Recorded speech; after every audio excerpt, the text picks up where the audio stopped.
Alright, so we're going to go for the 6-minute benchmark before we do anything. It looks like a 23-minute game, so we should have plenty of time to check how well you did on benchmarks. Ooh. So I want you to keep sending me these games. It's great to see you improve.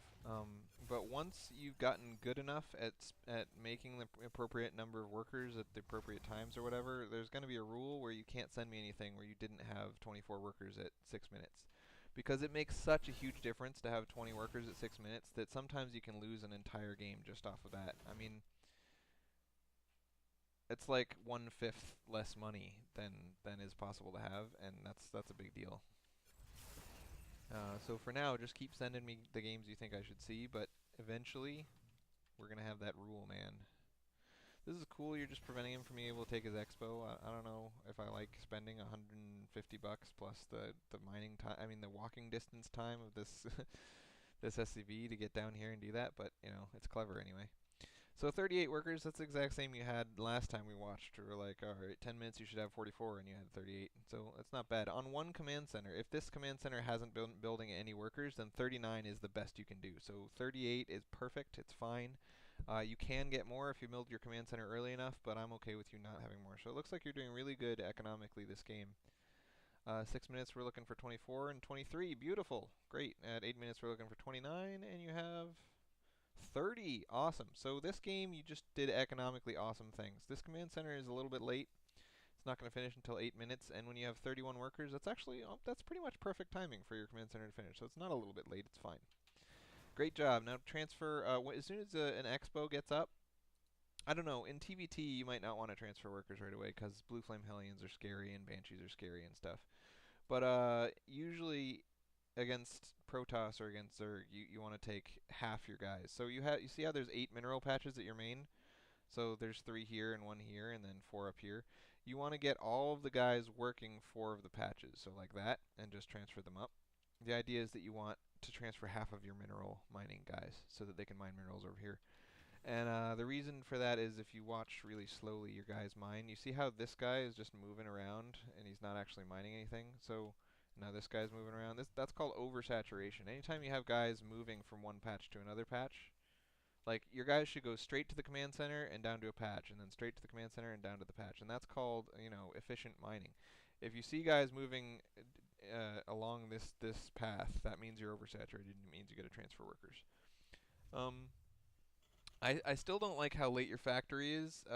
Look how much gas you have and how little minerals you have. So you're doing a decent job of spending the minerals that you pulled in, but that's only because you built the command center and the orbital, and you got 2 racks worth of dudes, and you built this bunker over here and stuff. You really need to throw down your 3rd and 4th buildings as soon as this command center is started and before it's finished. And you also really need to get add-ons on these racks a lot sooner. Uh,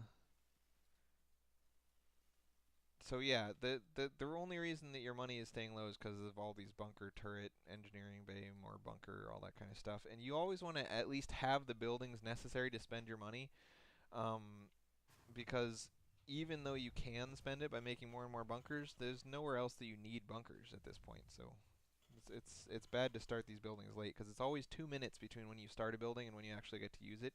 So for the next 2 minutes while these buildings are in production, your money is just going to be really, really high, and then finally you'll be able to spend it a little bit with those buildings. It looks like you stopped workers eventually, though.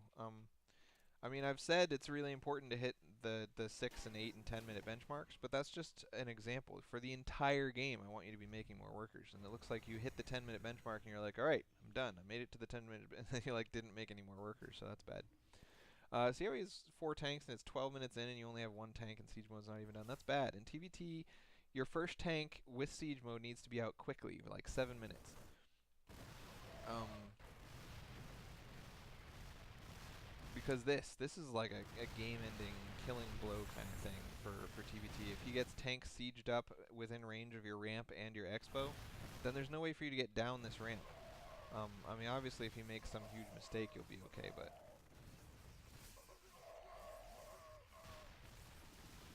so because of the name of the replay, I'm sure you're going to be fine. But in general, if he's a really good player and you're a really good player and you both you're both even in everything, this is game over. He wins. It's a starvation contain, man. You can't get down your ramp, and he gets to kill everything that is not up your ramp. So he gets to, shut down this expo, kill that command center, all that kind of stuff. He can also even build bunkers here, and then, do drops back here, and all that kind of stuff. Um, so, yeah, now you finally have the tanks necessary to break this contain, so good times. I like that you only lost 11 workers, and even after losing 11 workers, you still have 10 more workers in him, so that's great. Cleaning up with Banshees is clever girl. His only anti-air is Marines, too. Um, so without a Raven or a Viking, you can really do anything you want with Banshees. As long as they have Cloak and you don't fly them into a bunch of Marines like that. He's standing in range of your tanks and not taking damage, and that's just because you don't have vision down there. Whenever you have tanks protecting a crucial spot, you want to take this one Marine and put him right here. Far enough out so that he extends your tank's vision to the end of their little white circle. And then if you lose that Marine, that was 50 bucks, who cares, you know? And the fact that you lost him could trigger you to do a scan and kill this stuff before it sieges up, or lift a Rax and float it over there and kill that stuff before it sieges up. I'm still unhappy about how much energy you have saved up on this command center, and how you haven't been really making workers. Very many workers, anyway.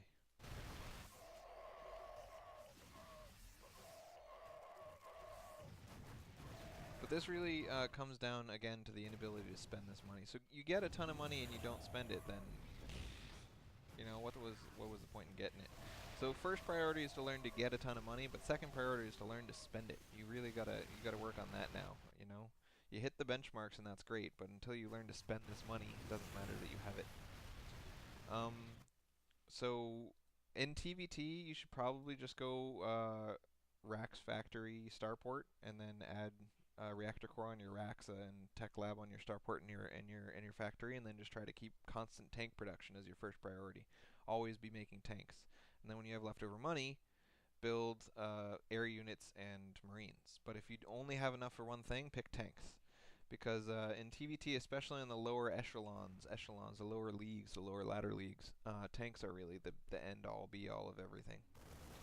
So that's basically what this dude did, right? Just Rax Factory Starport kind of Marine tank with medevacs, and it works quite well. So great job economically, and the next step is learning to spend your money, and then after that would be learning to get tanks out quick enough to survive this sort of tank push and whatever. I'm okay with you having lost this game because you've got enough money. So if you saw right here, where is it? Come on. At 10 minutes, if you don't die to this push, you're so far ahead economically with 37 workers to his 28 that you get to win this game. Right? So it's important to get. I mean, economy is crucial, dude. Economy is crucial. Also, I bet this. Did you check what league this guy is in? If you're silver, I bet this guy is gold. So if you're playing against people in one league higher than you, and you start consistently playing against people in the next league up, that means you're going to get promoted sometime soon. So don't worry if your opponents get harder and harder as time goes on. It's a good thing. It means you're going to get promoted. You're still. Oh, see how I talked about oversaturation? If they're always walking between the minerals and the command center, you're not oversaturated. It looks like you're not oversaturated. See, they're all walking straight back and forth between the minerals and the command center, so that's good. But even though you pulled enough so that you're not oversaturated at your main, it's always better to have half here and half here. Because if you have more in one base than the other, then it's going to mine out quicker, and then you're going to have a reduced income while you're on one base instead of two. If both bases mine out at the exact same time, then your income is consistently higher in the later period, Anyway, it's better. It's better, I should say. So 11 minutes in, one tank, no siege mode is really the only reason you lost this game, I would say. And that's an army spending thing. You only spent 2,000 bucks by 12 minutes. The 10-minute army benchmark is 3,500, and 4,000 is the biggest you can get.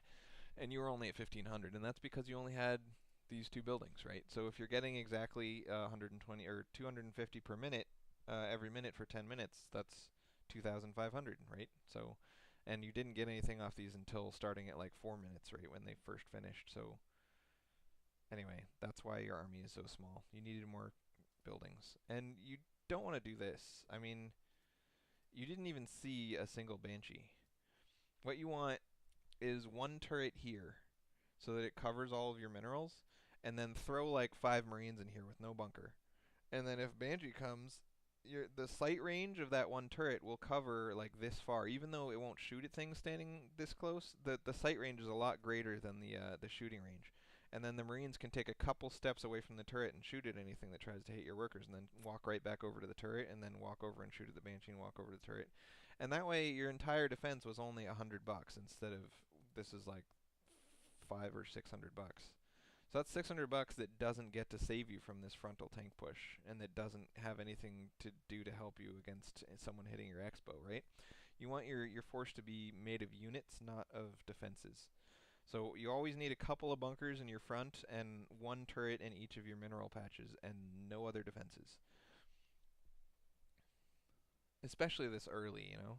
I mean, it would make sense if he had done a drop and you fought it off, then maybe you could justify throwing another turret over here and another bunker over here, but there's just a lot of money being spent on stuff that isn't going to help when he pushes into your front. So yeah, be more lean. Be a lean, mean fighting machine. And you're getting way too much gas. If you can't spend it, don't get more. You know, like you want your gas to constantly be 0 and your minerals to bounce up and down between 300 and 0. It's really bad to have 1,000 gas unspent. So the next thing, obviously, this is the last of the replays that I'll be watching, but the next thing you want to work on, you're getting good at pulling enough money out of the ground. The next thing you want to work on is just the Yabbit, and I know that was the first thing that you did, was make sure that you can get your money spent on Yabbit. But it's really, I mean, why practice in the ladder? You know, I mean, if you're practicing something that you're not really comfortable with, isn't it better to practice it against nobody? So go into Yabbit and try to get $3,500 of army spending by 10 minutes while also having between 39 and 44 workers. And it should only take you like 2 tries. And once you can do that, then go do that on the ladder, right? Because in both of those games that you lost recently, you had enough money and you just didn't spend it, and you just didn't get a tank with siege mode quick enough. So if you just practice a couple of times when there's no stress, there's no possibility of Banshees harassing you, and there's no possibility of a drop or Blue Flame Hellions or anything, all you're worrying about is getting enough troops, then you'll find it's much easier to get enough troops. And then if you do that in game, then you don't have to worry about that other stuff, because you'll have a million Marines sitting around and maybe even a Viking. If he comes with Banshees, you're not worried because you already have that stuff. So yeah, just do that.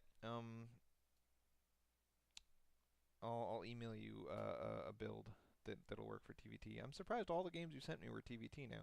That's pretty funny. Is that because you're winning all the other matchups?